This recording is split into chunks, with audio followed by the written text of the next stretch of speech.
right, government was just getting started, so there weren't many things to report, as one might expect, given the state of affairs at that time. Okay. Now, Washington is delivering this address in person, and that practice continues under his successor, John Adams. Washington's average word count for his State of the Union addresses was about 2,000 words, not lengthy. Adams was a bit less wordy. He had an average of 1,790 words for his State of the Union addresses. Thomas Jefferson, when he assumes office after the bitter election of 1800, ends the practice of giving the State of the Union in person.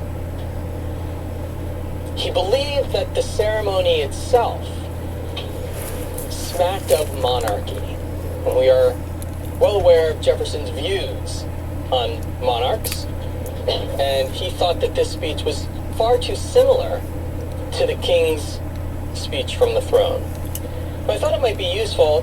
This obviously is not King George III. I couldn't find a YouTube clip of him, but I do have Queen Elizabeth II. And so at least in style, you get a sense of what this looks like. And we'll talk about the substance for a minute. If you're familiar with how American presidents are introduced during our State of the Union, this clip is somewhat of a shock.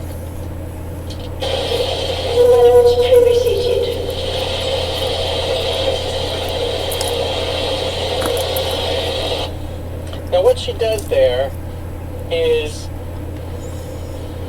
she is commanding the lords to attend to her, to sit on her command. And then what happens after that is she will give an indication that the House of Commons is to be summoned to attend to her as well.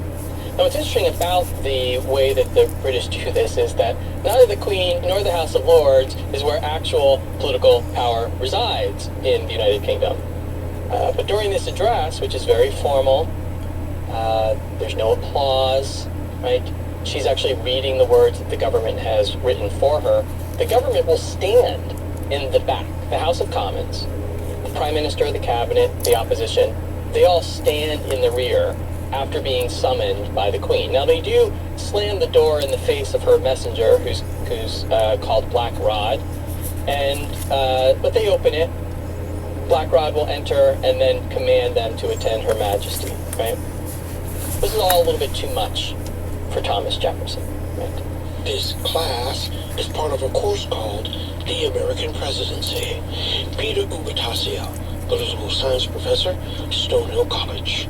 It's a little bit too much to allow a president and executive to command the attendance of representatives of the people. So he ends the practice. Now, incidentally, Thomas Jefferson's not a great speaker. He's a great writer. He's a phenomenal thinker. He's not the best at public oratory, so that may also have had something to do with him ending this tradition. But you know, traditions of George Washington don't die easily, right? Think of the two-term tradition that ends up being written into the Constitution. Nevertheless, Jefferson is able to end this tradition. When he stops appearing before Congress, it'll be well over 100 years before another president will appear before Congress to deliver the State of the Union. Now here, presidents are freed from the burden of oral delivery. And as a result, they become much more verbose. Jefferson's first State of the Union had just over 3,000 words. This would swell to over 10,000 under our friend Millard Fillmore, who appears from time to time irregularly in this class. It would average about 19,000 under the progressive Theodore Roosevelt,